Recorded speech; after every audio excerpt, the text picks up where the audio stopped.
Hi, welcome back to my channel. Bigg Boss follow అయ్యే వాళ్ళకి నేను అసలు ఎవరి గురించి చెప్తున్నానో తెలిసే ఉంటుంది. దొంగతనాలకి కేర్ ఆఫ్ అడ్రస్ అదే అండి మన సంజన గేమ్స్ ఆడుతుంది, బాగానే ఉంది, అంతా బాగానే ఉంది. కానీ ఆ దొంగతనాలు చేయడం వల్ల బయట నెగిటివిటీ వస్తుంది, హౌస్లో కూడా తనపై కొంచెం ఇంప్రెషన్ పోతుందనమాట. ఆ దొంగతనాలు ఒకసారి ఏదో చేసింది, అది ఫన్నీగా ఉంది, దాన్నే తీసుకొని కంటెంట్ క్రియేట్ చేయాలని ఆ దొంగతనాలు చేయడం అనేది కరెక్ట్ కాదు.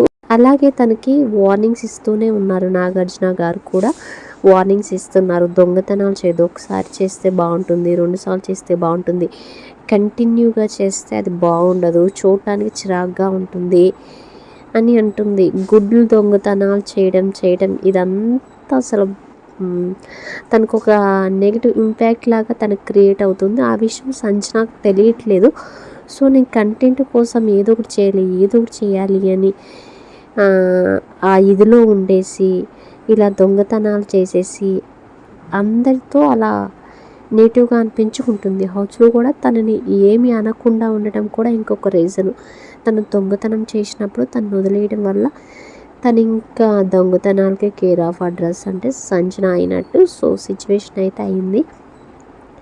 ఇప్పుడైనా తను దొంగతనాలు తగ్గించుకొని మంచిగా గేమ్ మీద ఫోకస్ చేస్తే బాగుంటుంది. అదే కాకుండా నిన్న వచ్చిన ఎపిసోడ్లో కూడా నాగార్జున గారు చెప్పారు, తను ఇంకా టెనెంట్లోకి మార్చిస్తున్నాము, తను దొంగతనాలు చేస్తుంది కాబట్టి తను ఓనర్ కాదు, టెనెంట్లో ఉంటుంది అని చెప్పేశారు. సో దానితో సంజన మొహం అనేది కాస్త మాడిపోయినట్టే చెప్పాలి. నిన్న మనకు ఒక క్లిప్ చూపించారు కదా, అక్కడ ఒకేసారి 10 గుడ్లు 7 గుడ్లు ఎన్నో తినేసింది అక్కడ. వామ్మో, ఆ గుడ్లు తినడం ఏంటి అదొక అంటే అందులో ఉన్న వాళ్ళకి ఫుడ్ ఉండదు, ఆ ఎగ్సే ప్రోటీన్ లెక్క వాళ్ళు ఏదో ఒకటి వాళ్ళు తింటూ ఉంటారు. అలాంటిది వాళ్ళ గుడ్లు కూడా లాక్కొని తినడం అనేది కరెక్ట్ కాదనిపిస్తుంది. ఎందుకంటే తను ఆకలిస్తే ఏదో ఒక రిక్వెస్ట్ చేసి గుడ్లు వాళ్ళని తీసుకొని తింటే బాగుండేది. అలా కాకుండా ఎవరికి చెప్పకుండా గుడ్లు తినేయడం, అవి దాచిపెట్టాం ఇవి దాచిపెట్టాం, ఇదంతా కంటెంట్ కోసం అయితే కరెక్ట్ కాదు.